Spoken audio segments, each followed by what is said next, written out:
Kembali lagi bersama saya dalam video pembelajaran. Di video pembelajaran kali ini, saya akan membahas terkait pembentukan iceberg atau gunung es untuk menentukan luas permukaan kerucut. Nah, di layar saya sudah menyajikan gambar tahapan-tahapan pembentukan gunung es untuk menentukan luas permukaan kerucut. Langsung saja kita lihat tahap-tahapannya. Untuk tahapan dasar atau tahapan pertama. Nah, teman-teman, sebelum mencapai puncak iceberg, dalam hal ini, sebelum mencapai bentuk formal matematika, yakni menentukan luas permukaan kerucut, langkah pertama yang perlu kita lakukan adalah kita perlu melakukan eksplorasi untuk mendasari pengetahuan kita dalam menentukan luas permukaan kerucut. Nah, eksplorasi ini kita mulai dari masalah-masalah yang berada di dunia nyata yang sering atau bahkan selalu kita jumpai dalam kehidupan sehari-hari. Nah, di sini karena kita mau melihat pembentukan gunung es untuk menentukan luas permukaan kerucut, maka masalah-masalah atau keadaan di dunia nyata yang saya jumpai dan yang saya ambil di sini adalah yang pertama, untuk gambar pertama, ada gambar Gereja Katolik Katedral Larantuka. Untuk gambar kedua, saya mengambil gambar kuburan Raja Larantuka. Untuk gambar ketiga dan keempat, saya mengambil gambar desainan makanan, yakni kon es krim dan tumpeng nasi kuning. Untuk gambar yang kelima, saya mengambil gambar alat pembatas jalan bersama dengan objek yang ada di sekitarnya. Dan untuk gambar yang terakhir, saya menggunakan gambar topi seorang petani. Nah, masalah-masalah nyata inilah yang merupakan pengetahuan dasar kita dalam menentukan luas permukaan kerucut. Nah, teman-teman, setelah kita menentukan masalah nyata dan melakukan eksplorasi dasar pengetahuan, langkah yang kedua adalah kita membentuk skema dan membangun pengetahuan. Karena di sini kita mau melihat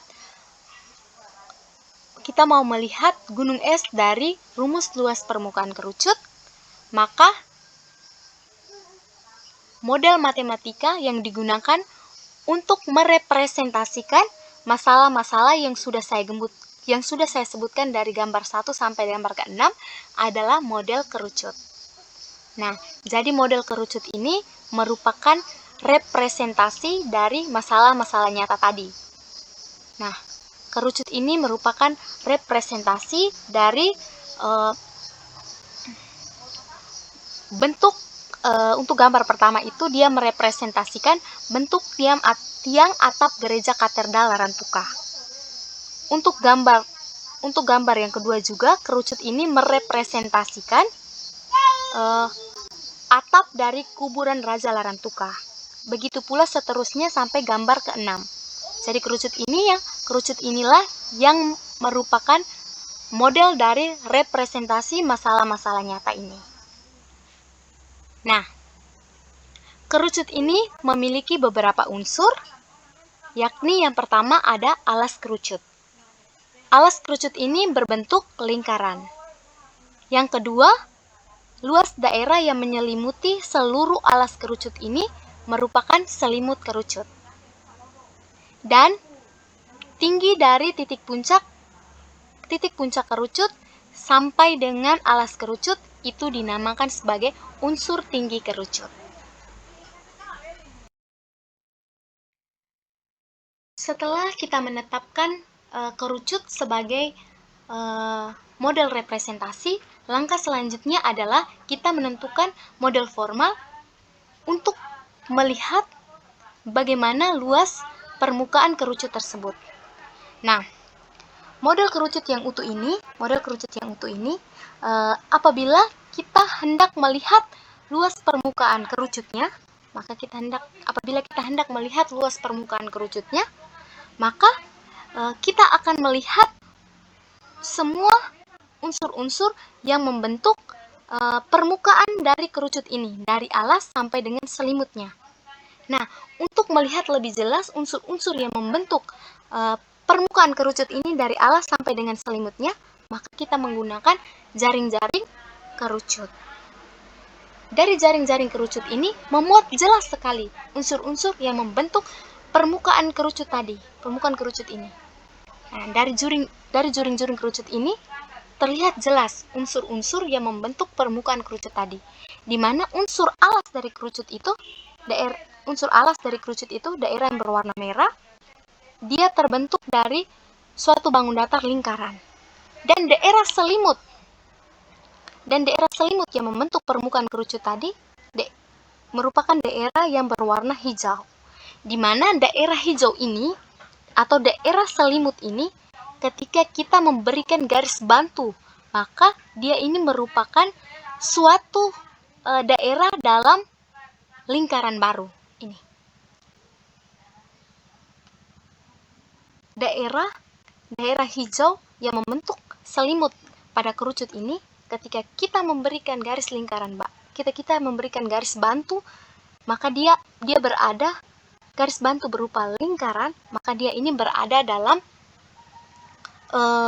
lingkaran yang lain ini, di mana daerahnya itu merupakan daerah juring dari lingkaran besar ini, dengan garis tegak dari kedua sisi, selimut kerucut tadi, garis tegak dari kedua sisi selimut tadi merupakan garis pelukis selimut tersebut atau S, di mana garis S ini juga merupakan jari-jari dari lingkaran besar ini. Kemudian untuk keliling lingkaran pada selimut kerucut tadi, daerah yang membentuk permukaan selimut kerucut tadi, keliling lingkaran ini juga merupakan daerah, dia merupakan ini, garis dari sisi selimut yang membentuk garis dari daerah berwarna hijau yang membentuk selimut kerucut ini. Garis ini merupakan keliling lingkaran, di mana dia ini di dalam lingkaran besar, dia merupakan busur. Dia ini merupakan busur. Oke, maka untuk melihat luas permukaan kerucut, tadi sudah saya jelaskan bahwa untuk melihat luas permukaan kerucut, maka kita melihat unsur-unsur yang membentuk unsur-unsur membentuk permukaan kerucut tadi. Nah, tadi sudah jelas bahwa unsur-unsur yang membentuk luas permukaan kerucut tadi adalah yang pertama ada unsur luas alas. Nah, di mana luas alasnya ini berbentuk lingkaran. Maka luas alas kemudian ditambah dengan luas selimut. Di mana luas selimut ini ketika kita gambarkan dalam lingkaran besar, dia merupakan daerah juring dari lingkaran besar. Nah, untuk menentukan daerah juring dari lingkaran besar ini atau selimut dari kerucut ini, maka kita menggunakan perbandingan.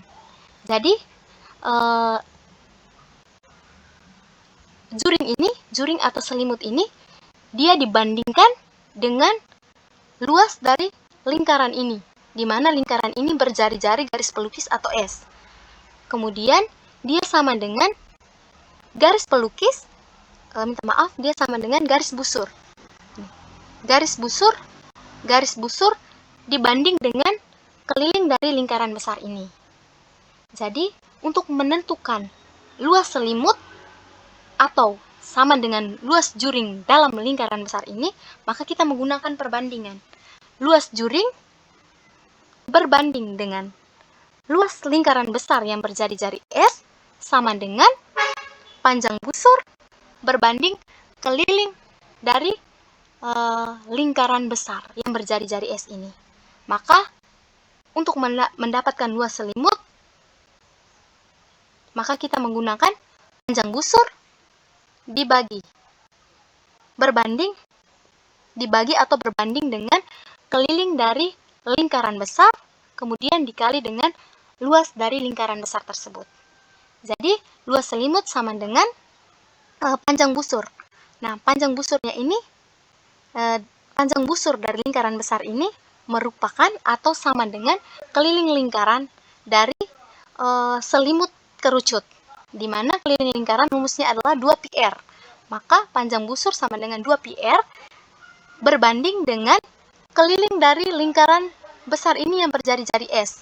Maka kelilingnya adalah keliling lingkaran besar yang berjari-jari S ini adalah 2πs. Dia tidak menggunakan R karena jari-jarinya menggunakan, karena keliling lingkaran besar ini berjari-jari S, dia tidak berjari-jari R. Kemudian dikali dengan luas lingkaran. Luas lingkaran besar ini, rumus untuk luas lingkaran adalah πr kuadrat. Tetapi untuk luas lingkaran besar ini, karena dia berjari-jari S, maka kita menggunakan rumus πs kuadrat. Sehingga luas selimut yang merupakan perbandingan dari panjang busur 2πr berbanding keliling lingkaran besar 2πs dikali luas lingkaran besar πs kuadrat sama dengan πrs. Ini, jadi luas selimut sudah kita dapatkan dari perbandingan antara